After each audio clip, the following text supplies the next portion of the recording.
So নমস্কাৰ বন্ধুসকল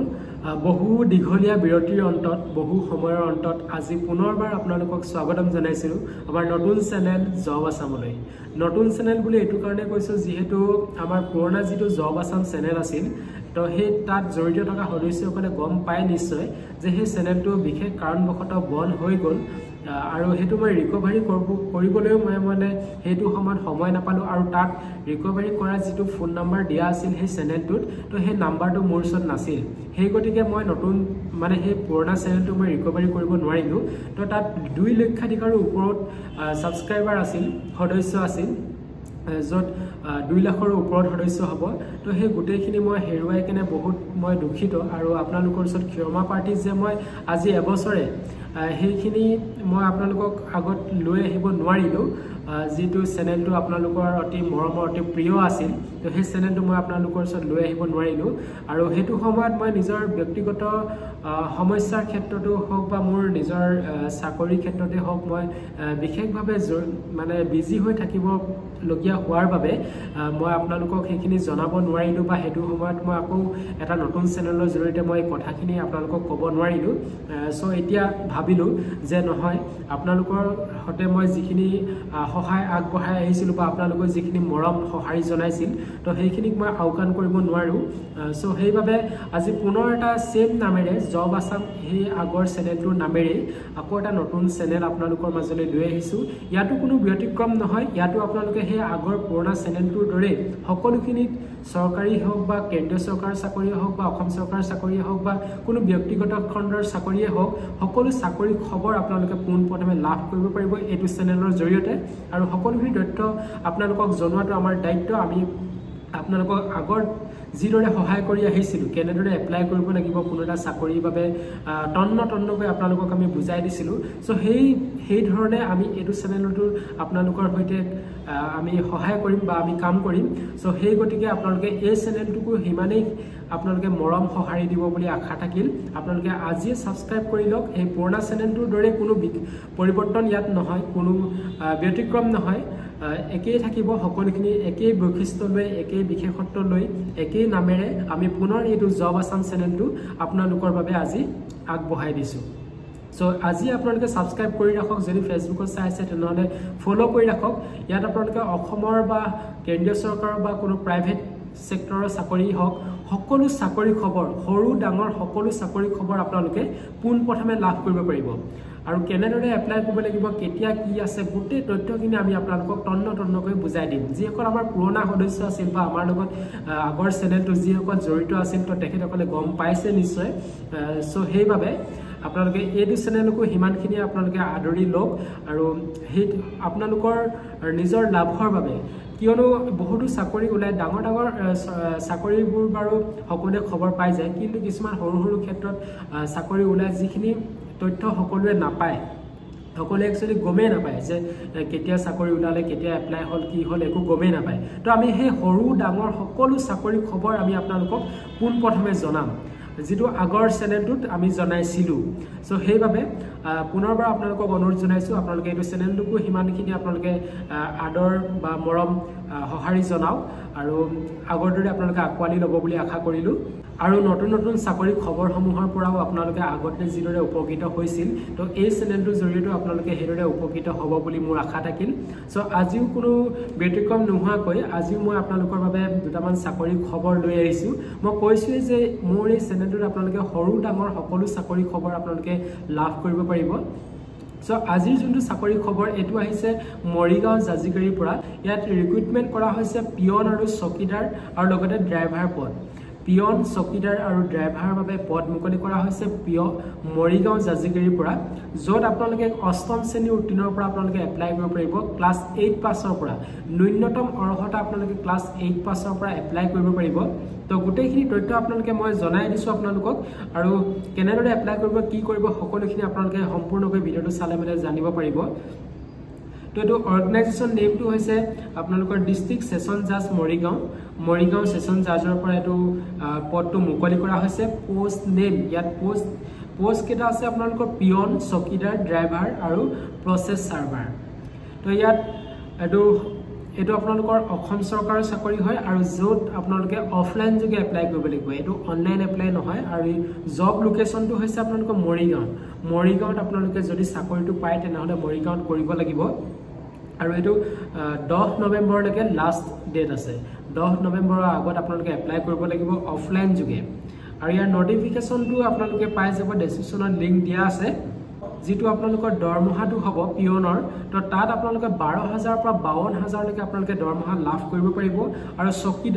চকীদাৰটো আপোনালোকৰ সেম 12000 পৰা 52000 লৈকে আপোনালোকে দৰমহা লাভ কৰিব পাৰিব আৰু লগতে যেটো ড্ৰাইভাৰ পদ আছে ড্ৰাইভাৰ পদটো আপোনালোকে 14000 পৰা 14000 ৰ পৰা 70000 লৈকে আপোনালোকে দৰমহা লাভ কৰিব পাৰিব আৰু একেবাৰে শেষৰটো পদ হৈছে প্ৰসেস সাৰ্ভাৰ তো এই প্ৰসেস সাৰ্ভাৰ পদটোৰ বাবে আপোনালোকে 14000 পৰা সেম 70000 লৈকে আপোনালোকে দৰমহা লাভ কৰিব পাৰিব সো এতিয়া ইয়াৰ কোৱালিফিকেশন কিনি আহিলে কোৱালিফিকেশনটো মই আপোনালোকক কৈছো যে শিক্ষাগত অৰ্হতাটো ইয়াত বৰ বেছি বিচৰা নাই পিয়ন পদটোৰ বাবে ইয়াত কোৱা হৈছে যে মাস্ট বি ক্লাছ 8 পাস বাট বিলো HSLC তো ইয়াত কোৱা হৈছে যে অষ্টম শ্ৰেণী আপোনালোকে উত্তীৰ্ণ হ'বই লাগিব আৰু লগতে আপোনালোকে হায়াৰ সেকেন্ডাৰী পাস হলে কিন্তু ইয়াৰ বাবে এপ্লাই কৰিব নোৱাৰিব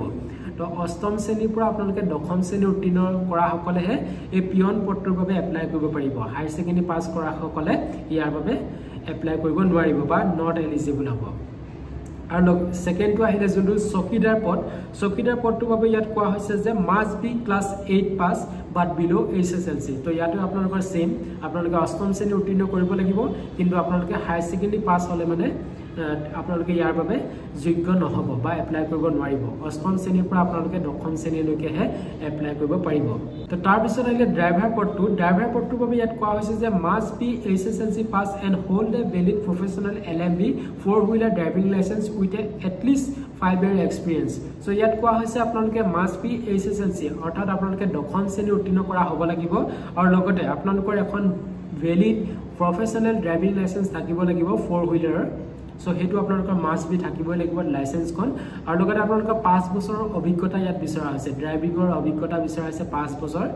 আৰু যেটো আপোনালোকে দশম শ্ৰেণী উত্তীৰ্ণ কৰাৰ পৰা আপোনালোকে এপ্লাই কৰিব পাৰিব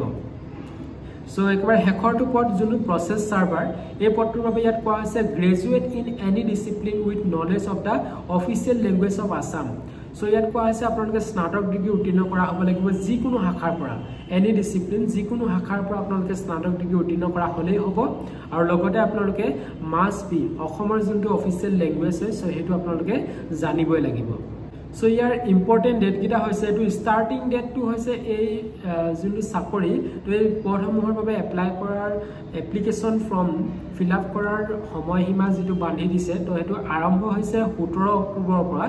17 অক্টোবৰ 2025 ৰ পৰা এটো এপ্লাই আৰম্ভ হৈ আছে আৰু যেটো লাষ্ট ডেট আছে 10 নৱেম্বৰ 2025 সো আৰু বহু বেছি সময় নাই যেহেতু গতিকে আপোনালোকে যদি ইচ্ছুক হয় বা আপুনি যদি যোগ্য হয় তেনেহলে আপোনালোকে এপ্লাই কৰি লব পাৰে 10 নৱেম্বৰলৈকে ইয়াত সময় দিয়া আছে আৰু এপ্লিকেশন ফিজ আপোনালোকৰ কোনো ধৰণৰ এপ্লিকেশন ফিজ বা আবেদন মাসুল আপোনালোকে প্ৰদান কৰিব নালাগে তাৰপিছত আহিলে হাউ টু এপ্লাই কেনেদৰে আপোনালোকে এপ্লাই কৰিব সো ইয়াত কোৱা হৈছে ক্যান্ডিডেট জনে স্ট্যান্ডাৰ্ড ফৰ্ম এখন ফিল আপ কৰিব লাগিব কৈছোৱে মই আপোনালোকক আগতে যে এটোৰ বাবে আপোনালোকে অনলাইন এপ্লাই কৰিব নোৱাৰিব ইয়াত আপোনালোকে অফলাইন এপ্লাই কৰিব লাগিব যেটো আপোনালোকৰ স্ট্যান্ডাৰ্ড এপ্লিকেশন ফৰ্ম এখন পাব তো সেইখনত আপোনালোকে ফিল আপ কৰি কেনে সেলফ এটেস্টেড কপি খিনি আপোনালোকে তাৰ লগতে সংযোগ কৰি দিব লাগিব তো সেলফ এটেস্টেড কপি সমূহৰ ভিতৰত ইয়াত উল্লেখ কৰি দিয়া আছে এডুকেশনাল কোৱালিফিকেশন সাৰ্টিফিকেট আপোনাৰ শিক্ষাগত অৰ্হতাৰ সাৰ্টিফিকেট আপোনালোকে দিব লাগিব লগতে এজ প্ৰুফ বয়সৰ প্ৰমাণপত্ৰ এখন আপোনালোকে দিব লাগিব তাৰ পিছত কোৱা হৈছে কাষ্ট সাৰ্টিফিকেট আপোনালোকে কাষ্ট সাৰ্টিফিকেট দিব লাগিব জাতিৰ প্ৰমাণপত্ৰ তাৰ পিছত এক্সপেৰিয়েন্স সাৰ্টিফিকেট যেটো ড্ৰাইভাৰ পদটোৰ বাবে এক্সপেৰিয়েন্স বিচৰা হৈছে সো সেই এক্সপেৰিয়েন্সৰ সাৰ্টিফিকেট আপোনালোকে প্ৰদান কৰিব লাগিব যদি আপুনি ড্ৰাইভাৰ পদটোৰ বাবে যদি আপুনি এপ্লাই কৰিব বিচাৰে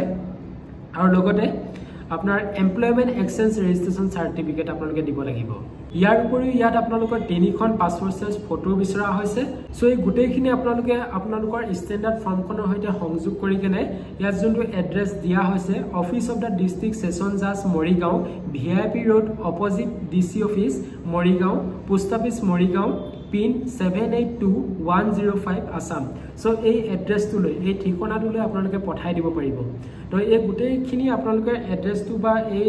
যোনখন অফিচিয়েল নটিফিকেশ্যন তো সেইখিনি তথ্যখিনি আপোনালোকে ডেছক্ৰিপশ্যনত পাই যাব যদিও আপোনালোকে মনত নাথাকিলে বা আপোনালোকে ভিডিঅ'টো বেক কৰিও আপোনালোকে সেইখিনি শুনি ল'ব পাৰে এড্ৰেছটো যদি আপোনালোকে বিচাৰে যে সম্পূৰ্ণকৈ এড্ৰেছটো ভালদৰে আপোনালোকে পাব যদি বিচাৰে তেনেহ'লে ডেছক্ৰিপশ্যনত দিয়া আছে ডেছক্ৰিপশ্যনত আপোনালোকে পাই যাব কি কি ডকুমেণ্টছ লাগিব বা কি কি লাগিব শিক্ষাগত অৰ্হতা হওক সকলোখিনি তথ্য মই ডেছক্ৰিপশ্যনত দি ৰাখিছোঁ তাত আপোনালোকে এই এড্ৰেছটো পাই যাব তো এই এড্ৰেছলৈ আপোনালোকৰ যোনখন আবেদন পত্ৰ সেইখন আপোনালোকে প্ৰেৰণ কৰিব লাগিব আৰু এপ্লিকেশ্যন ফৰ্মখন আপোনালোকে ছাবমিট কৰাৰ যিটো সময়সীমা বান্ধি দিয়া হৈছে 10 নৱেম্বৰ তো 10 নৱেম্বৰৰ ভিতৰতে আপোনালোকে এপ্লাই কৰক যদি আপুনি ইচ্ছুক হয় আৰু ইয়াৰ সিলেকশ্যন প্ৰচেছটো মই আপোনালোকৰ ওচৰলৈ লৈ আহিছোঁ য'ত পিয়ন আৰু চকীদাৰ বাবে কোৱা হৈছে যে ভাইভা ভয়েছ লোৱা হ'ব অৰ্থাৎ ভাইভা লোৱা হ'ব ৰিটেন এক্সাম লোৱা নহয় পিয়ন আৰু চকীদাৰ পদটোৰ বাবে অনলি আপোনালোকৰ ভাইভা লোৱা হ'ব আৰু ড্ৰাইভাৰ পদটোৰ বাবে আপোনালোকৰ স্কিল টেষ্ট লোৱা হ'ব লগতে ভাইভা লোৱা হ'ব সো স্কিল টেষ্টত যদি আপুনি উত্তীৰ্ণ হয় তেনেহ'লে আপোনালোকৰ ভাইভা বা ইণ্টাৰভিউ লোৱা হ'ব তাৰপিছত আপোনালোকে সিলেক্ট কৰা হ'ব সো ঠিক তেনেদৰে যোনটো লাষ্ট যোনটো পদ আছিলে প্ৰচেছ চাৰ্ভাৰ তো এই পদটোৰ বাবে আপোনালোকৰ ৰিটেন টেষ্ট লোৱা হ'ব ৰিটেন টেষ্ট আৰু লগতে ভাইভা আৰু বাকী দুটা পদৰ বাবে অনলি আপোনালোকৰ ভাইভা লোৱা হ'ব সো এইটো আছিল আজিৰ খবৰ এনেধৰণৰ সকলো নতুন চাকৰি খবৰ আমি আপোনালোকৰ বাবে পোনপ্ৰথমে লৈ আহোঁ প্ৰত্যেক দিনাই গতিকে চেনেলটো ছাবস্ক্ৰাইব কৰি লওক বা ফেচবুকত যদি চাই আছে তেনেহ'লে ফ'ল' কৰি লওক ধন্যবাদ